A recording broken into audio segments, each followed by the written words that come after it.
नमस्कार, मैं दीपक शर्मा और मेरे YouTube मंच पर आपका स्वागत है। दोस्तों, मोदी जी का रथ, मोदी जी का विजय रथ इस बार रोकना इतना मुश्किल नहीं है। अगर देश की दूसरी सबसे बड़ी पार्टी कांग्रेस पिछले चुनाव की तुलना में सिर्फ 20-25 सीटें ज़्यादा लिया है, थोड़ा सा इंप्रूवमेंट कर ले तो मोदी जी का रथ 250 सीटों पर रुक सकता है। और ये प्रेडिक्शन नहीं है, ये प्योर स्टैटिस्टिक्स है।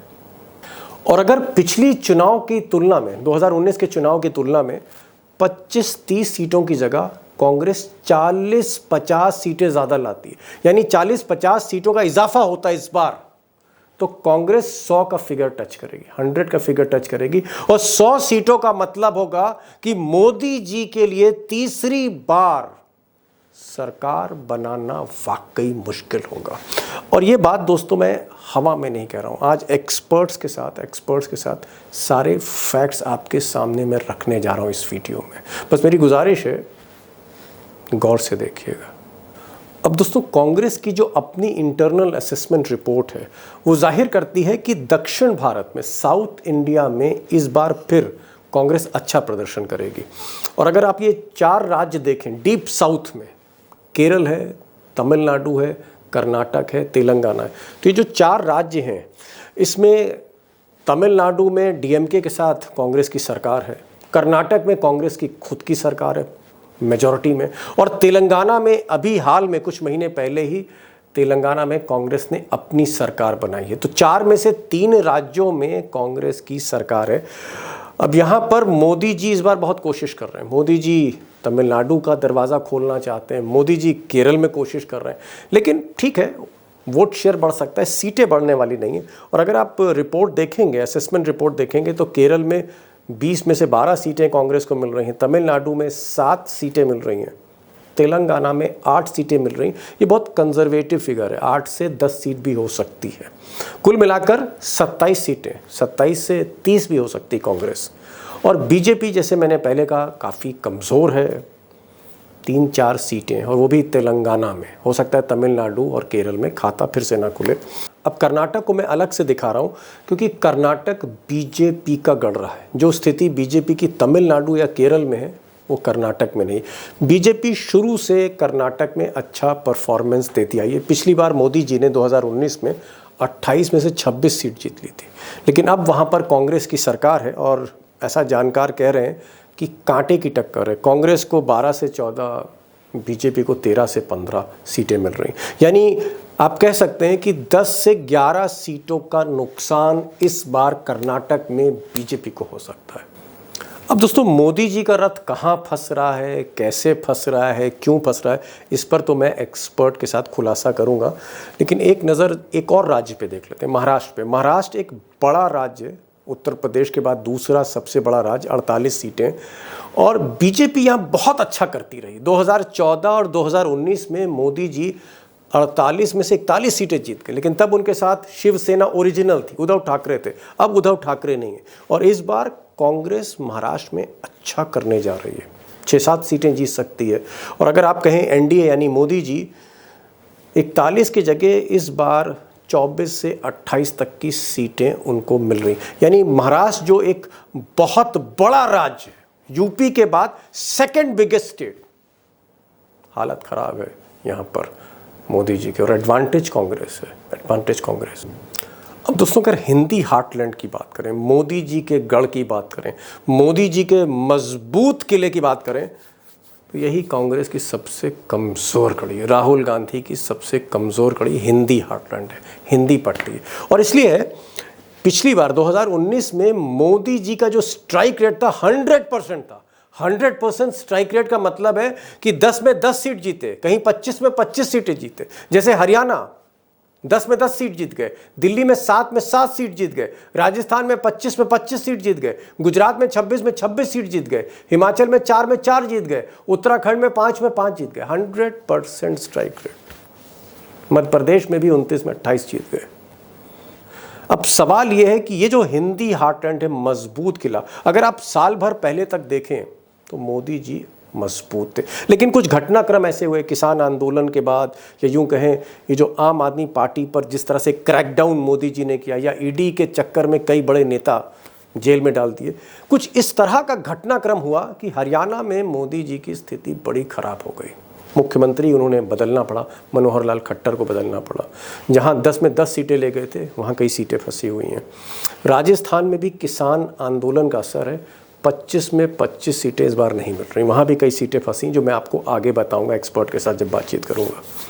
गुजरात में जो राजपूत आंदोलन चल रहा है, जिस तरह से राजपूतों की पगड़ी उछाली जा रही है, महिलाओं से बदसलूकी की जा रही है, इसका एक शार्प रिएक्शन है। गुजरात, राजस्थान, धीरे धीरे ये वेस्टर्न यूपी की तरफ भी बढ़ रहा है, not a good sign. Himachal में भी इतनी खराब पोजीशन कांग्रेस की नहीं जहां उसकी सरकार है, हो सकता है उत्तराखंड अभी भी हो, लेकिन ये जो हिंदी हार्टलैंड है इसमें दोस्तों क्रैक्स दिख रहे हैं। कहीं पर कांग्रेस 2 सीट ले जा रही है, जैसे मध्य प्रदेश 2 से 3 सीट ले सकती है, छत्तीसगढ़ में 2 से 3 सीट ले सकती है, राजस्थान में 4 से 5 सीट ले सकती है। ये जो 2-2, 3-3, 4-4 फुटकर की सीटें कहीं ना कहीं कांग्रेस की झोली में जा रही हैं, ये मोदी जी के होलसेल रेट को गड़बड़ा रही हैं। यानी मोदी जी जो होलसेल का सौदा कर रहे थे हिंदी हार्टलैंड में, यहाँ पर रिटेल सीटें जो मिल रही हैं कांग्रेस को, मोदी के होलसेल पे भारी पड़ रही हैं। अब दोस्तों दक्षिण भारत की आपने स्थिति देख ली, पश्चिम में महाराष्ट्र की स्थिति देख ली, लेकिन ये जो हिंदी हार्टलैंड है, मोदी जी का सबसे मजबूत किला जिसमें क्रैक्स दिख रहे हैं, उसकी वजह यह है कि कांग्रेस कहीं ना कहीं 1 सीट, 2 सीट, कहीं पर 3 सीट, कहीं पर 4 सीट, ये जो 2-2 सीटें, जो फुटकर में सीटें राहुल गांधी जीत रहे हैं, कांग्रेस जीत रही है, मोदी जी के लिए यही सबसे बड़ी परेशानी। और अगर ये सीटें, अगर 25-30 सीटें इस बेल्ट से कांग्रेस जीत लेती है, जिसके आसार दिख रहे हैं, तो कांग्रेस की टैली 85 प्लस हो जाती, और 85 प्लस अगर कांग्रेस जा रही है तो मोदी का रथ 250 पे रुक रहा है। और अगर ये इजाफा 40-50 सीटों का होता है फिर तो खेल ही खत्म हो सकता है। और आज इसी हॉट इशू पर प्रोफेसर रवि कांत, जो अभी हाल में ही हिंदुस्तान का दौरा करके लौटे हैं, वो कर्नाटक में थे, वो महाराष्ट्र में थे, वो हरियाणा में थे, वो फिर महाराष्ट्र जा रहे हैं, उनके साथ जो मैं बातचीत करने जा रहा हूँ, एक पिक्चर क्लियर होगी कि व्हाट्स गोइंग टू हैपन। क्या वाकई मोदी का रथ फंस रहा है? क्या वाकई हिंदी हार्टलैंड में 2-2, 3-3, 4-4 सीट अगर कांग्रेस के हाथ आ रही है तो बीजेपी को बड़ा नुकसान है। मैं ज्यादा समय नहीं लूंगा क्योंकि बहुत इंपॉर्टेंट इशू है। कांग्रेस क्या अकेले दम पर मोदी के रथ को रोक सकती है? क्या यह मुमकिन है? क्या 25-30 सीटें ज्यादा ला सकती है पिछले स्कोर से? Not a big deal. क्या ऐसा होने जा रहा है? चलते हैं प्रोफेसर रवि कांत के पास। गौर से सुनिएगा, एक बड़ी तस्वीर आपको देखने को मिल सकती है 2024 के फाइनल की। डॉक्टर साहब, मेरा जो पहला सवाल है, और पहला सवाल मेरा डॉक्टर साहब ये है कि क्या आप कर्नाटक में थे, आप दक्षिण भारत में थे, आप उत्तर भारत में थे, कई राज्यों का भ्रमण करके लौटे हैं, क्या आपको लगता है कि कांग्रेस आज की तारीख में उस स्थिति में पहुंच रही है जहां मोदी के रथ को रोका जा सकता है? और कांग्रेस का स्कोर अगर बहुत ज्यादा नहीं, 150 सीट नहीं, अगर 30-40 सीटों का भी अगर इजाफा होता है 2019 की तुलना में, तो क्या मोदी का रथ रुक सकता है? आप कांग्रेस को उस स्थिति में देख रहे हैं? देखिए दीपक जी, कांग्रेस पार्टी और इंडिया अलायंस का इधर एक मिशन चल रहा है नारे की शक्ल में। वो है कि बीजेपी को हम साउथ में साफ करेंगे और नॉर्थ में हाफ करेंगे। अगर ये नारा साउथ में साफ, नॉर्थ में हाफ, और अगर ये नारा वास्तव में धरातल पर आता है तो आप समझ लें कि मोदी जी का रथ कीचड़ में फंस गया है। कीचड़ में कमल ही नहीं खिलता है, रथ भी फंसता है। और अगर ये फंस गया तो जो आप फंसने की बात कर रहे हैं वो कैसे फंसेगा? हम लोग हवा में बात नहीं कर रहे, हम लोग आंकड़ों की बात कर रहे हैं। एक तो पहले ही दक्षिण भारत में भारतीय जनता पार्टी का कोई खास स्टेक नहीं। कर्नाटक में 28 में से 26 सीटें थी, लेकिन अब कांग्रेस पार्टी की सरकार है और कांग्रेस के चाणक्य DK शिव कुमार मौजूद हैं। बगल में तेलंगाना में सरकार बन चुकी है। राहुल गांधी की भारत जोड़ो यात्रा अपना परचम फहरा चुकी है। केरल में, तमिलनाडु में, आंध्र प्रदेश में 0 बटा सन्नाटा है बीजेपी का। यहां से जो कांग्रेस पार्टी सीटें लेकर के आ रही है, अब इस बार मुझे लगता है कि तेलंगाना और कर्नाटक में भी बीजेपी को बड़ी डेंट लगने जा रही है और इसमें बड़ी कहीं कोई डेंट। शक शुबहा नहीं है। आप दक्षिण जी। भारत के पत्रकारों से बात कर लीजिए, आप खुद बीजेपी के भीतर बात कर लीजिए, उन्हें मालूम है कि दक्षिण भारत में हम साफ हो रहे हैं। इसके बाद आप नॉर्थ इंडिया में आइए, जहां पे सीधे मुखामुखम, सीधे मुकाबला कांग्रेस वर्सेस बीजेपी है। और उन्हीं राज्यों में हम अगर चल करके देखें तो ये बातें स्पष्ट होगी। आप ले लीजिए मध्य प्रदेश को, छत्तीसगढ़ को, राजस्थान को, झारखंड को, आप ले लीजिए और दूसरे राज्यों को, बिहार को।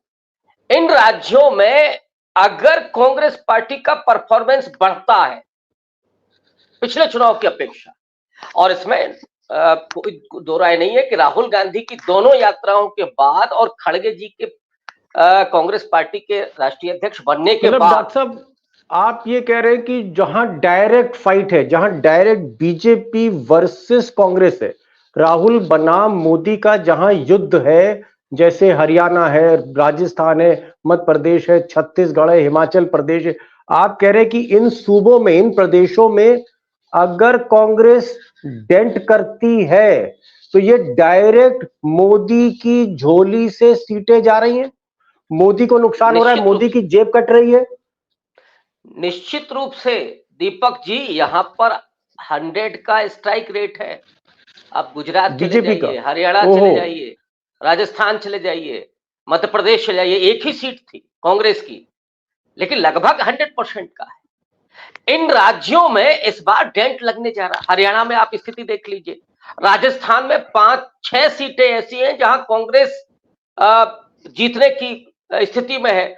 गुजरात में जो हालात हैं, मोदी जी के घर में, गढ़ में, जहां राजपूतों ने पूरा आंदोलन खड़ा कर दिया है, जहां एक क्षत्रिय की टोपी उछाली जा रही है, पगड़ी वहां उछाल दी। अनरेस्ट है। उत्तर प्रदेश में सहारनपुर में मीटिंग हो रही है, राजस्थान में वही हालात है। तो जो गढ़ है मोदी जी के, उस गढ़ में राहुल गांधी नए रूप में आए। ये वो राहुल गांधी नहीं है जो 2019-20 तक उनकी जो छवि गढ़ी गई थी। जी। अब राहुल गांधी एक क्रेडिबिलिटी के साथ मौजूद है और उसमें मतलब जो आपका आपका मैनिफेस्टो डॉक्टर आया साहब ये है, कहना है कि मध्य प्रदेश में चाहे हम जितना कहें, जितना भी हम बोलें कि साहब कमलनाथ जो है अब वो दगे कारतूस हैं, दिग्विजय सिंह में दम नहीं है, पार्टी जो है एकदम बैठी हुई है चुनाव के हार, लेकिन 2-3 सीट मध्य प्रदेश में कांग्रेस निकाल सकती है, हरियाणा में डेंट हो सकता है 3-4 सीटों का। आपका मानना है छत्तीसगढ़ में 2-3 सीटें कहीं ना कहीं कांग्रेस लेके आएगी, यानी आप ये चाह रहे हैं कि जहां होलसेल मार्केट मोदी के पास है, अगर राहुल गांधी रिटेल में सीट लेते हैं, छोटी छोटी फुटकर में, कहीं 2, कहीं 3, कहीं 2, कहीं 4, तो ये फुटकर का खेल भारी पड़ जाएगा होलसेल पे, आप ये कह रहे हैं। इसमें हारेगा कौन? BJP candidate. जहां direct fight Congress versus BJP है, और कांग्रेस अगर उत्तर प्रदेश में मान लीजिए 2 ही सीटें लेके आए, जी। तो सीट जाएगी किसकी? एक तो कांग्रेस के पास थी, एक सीट किसकी जाएगी? ऑब्वियस है बीजेपी की जाएगी। राजस्थान में अगर वो 6 सीटें लेकर के आए तो किसकी सीट जाएगी? बीजेपी की जाएगी। हरियाणा में 10 में से जहां 10 सीटें आपके पास थी, और इस समय जो सिरफटौवल है, जो कांग्रेस की तरफ बीजेपी के नेता आ रहे हैं, और 10 में से वहां अगर 5 सीटें कांग्रेस को मिल गई तो किसकी झोली से जाएंगी? बीजेपी के। हिमाचल प्रदेश में अगर एक सीट भी कांग्रेस पार्टी हासिल करती है तो किसकी झोली से आएगी? मोदी जी की जेब कटती है। तो इन सीटों पर जहां डायरेक्ट फाइट है और कांग्रेस पार्टी एक नए रूप में जहां आई है, विश्वसनीयता उसने हासिल की है, मोदी जी के खिलाफ 10 साल की एंटी इनकम्बेंसी है। अभी सीएसटीएस के सर्वे ने कहा कि जो सबसे बड़े चुनावी मुद्दे हैं वो महंगाई और बेरोजगारी। ये मुद्दे अगर काम करते हैं पोलिंग बूथ पर, तो किसकी जेब कटनी है? मोदी जी की। और फिर मैं समझता हूं कि मोदी जी, अगर कांग्रेस पार्टी 80 और 85 तक भी पहुंचती है दीपक जी, जी तो सीधे 50 सीटों का नुकसान बीजेपी को होगा। 250 के जी, ऊपर रथ नहीं जा रहा है। फिर मतलब अगर आप कांग्रेस पार्टी 85 तो बीजेपी 250 के नीचे, कोई कांग्रेस गुंजाइश नहीं। पार्टी अगर 85, आप कह रहे हैं कि अगर कांग्रेस पार्टी पिछली बार के 50-55 के स्कोर को ले जाके 25-30 सीटें ही सिर्फ ज्यादा जीतती, बहुत ही मॉडरेट फिगर है। डॉक्टर साहब, आप तो शिक्षक हैं, बहुत कम नंबर में आप जिता रहे हो। आप कह रहे हो कि 25-30 सीटें ही सिर्फ ज्यादा लिया, यानी 2 सीट मध्य प्रदेश में, 3 सीट छत्तीसगढ़ में, 1 सीट दिल्ली में, 1 सीट हिमाचल में। अगर इस तरह का स्कोर कांग्रेस खड़ा कर सकती, जो कर सकती है, इट्स डूएबल, वर्केबल। आपकी थ्योरी वर्केबल है।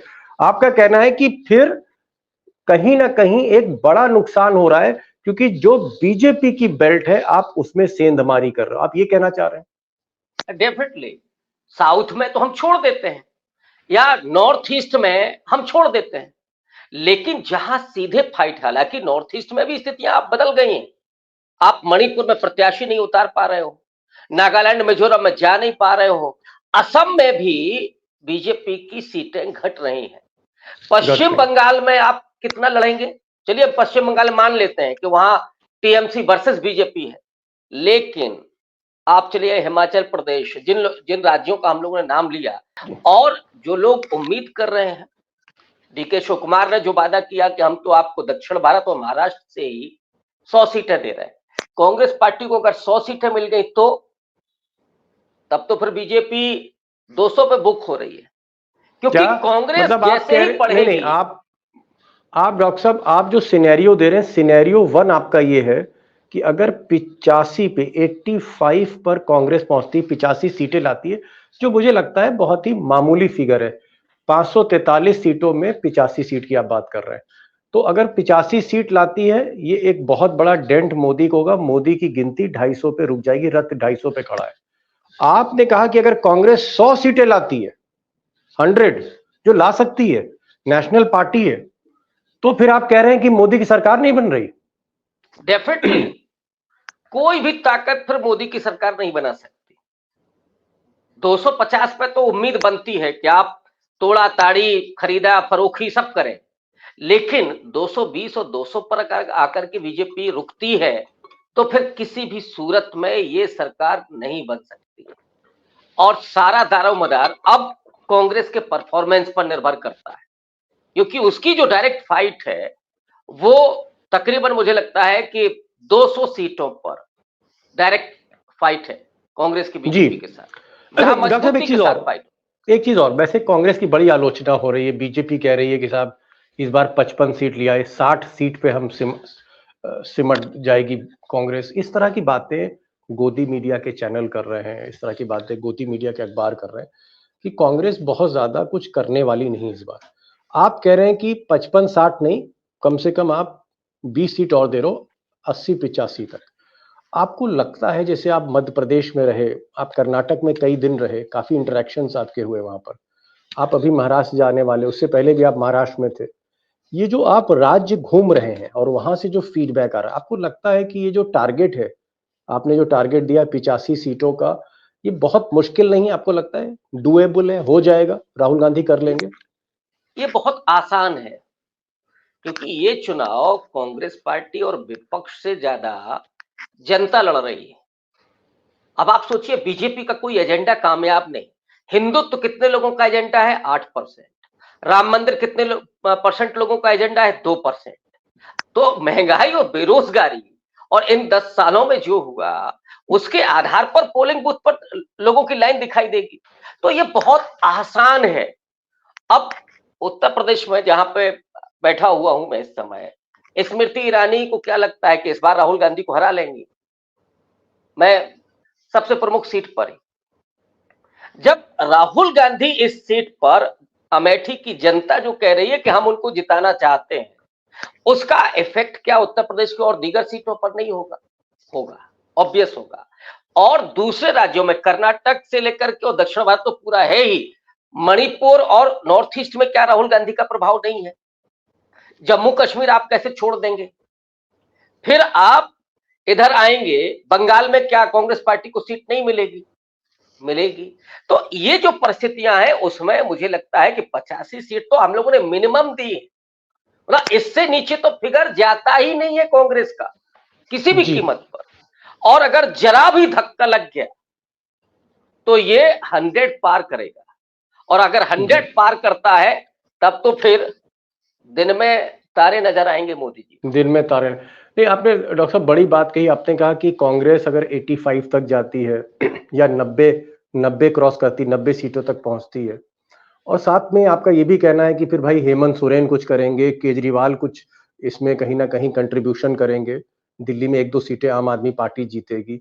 आपका ये भी कहना है कि शरद पवार की भी 2-4 सीटें और जीतेंगे, उद्धव ठाकरे महाराष्ट्र में सीटें जीतेंगे, कहीं ना कहीं तेजस्वी भी जो पिछली बार एकदम ही जीरो थे, तेजस्वी कुछ ना कुछ करके दिखाएंगे, है ना। कम से कम अगर 7-8 सीटें भी लाते, वो भी मोदी जी को डेंट है।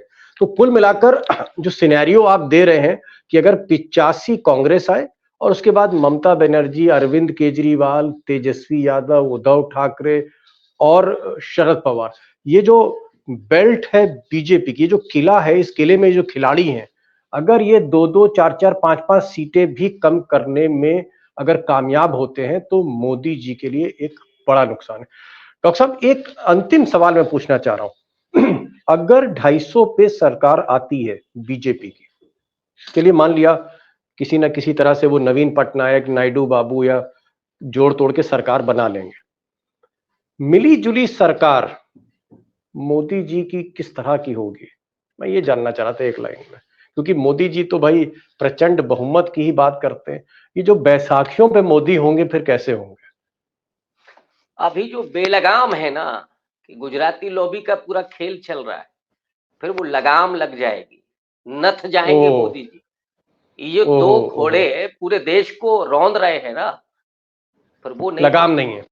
बड़ी बात कही हाँ, आपने, कहा कि 250 का मोदी जो किसी ना किसी समर्थन से अगर सरकार बनाता है, अगर बनाता है, तो ये वो मोदी नहीं रहेंगे। क्योंकि अगर इनको आप ये कहें कि जो डॉक्टर साहब ने कहा कि घोड़े अभी तक आजाद हैं, लगाम लगेगी, और जब लगाम कसी जाएगी तो कहीं ना कहीं हम उस मोदी को देखेंगे जिसकी कल्पना शायद हो सकता है राहुल गांधी या विपक्ष ने भी ना की हो। ये एक तरह की ऐसी सरकार होगी जिसको आप फिर देवगौड़ा से या इंद्रजीत गुजराल की जो सरकारें रही हैं उससे आप कर सकते हैं। बहरहाल डॉक्टर साहब आप आए और जिस तरह से आपने बेबाकी से सारे तथ्यों को सामने रखा, आपका बहुत बहुत शुक्रिया कि इतने शॉर्ट नोटिस पर, और आपने जो रिसर्च हमारे साथ शेयर करी, जो पूरा आप देश भर में घूमते रहते हैं, और सबसे बड़ी बात कि आज के दौर में आप उन चंद आवाजों में से एक हैं जो कम से कम कैमरे के सामने खुलकर बोल रहे हैं। डॉक्टर साहब, इस प्रोग्राम में आने का अपने दोस्तों की तरफ से, अपने ऑडियंस की तरफ से बहुत बहुत शुक्रिया। Thank you so much for joining this thank program. You, thank you.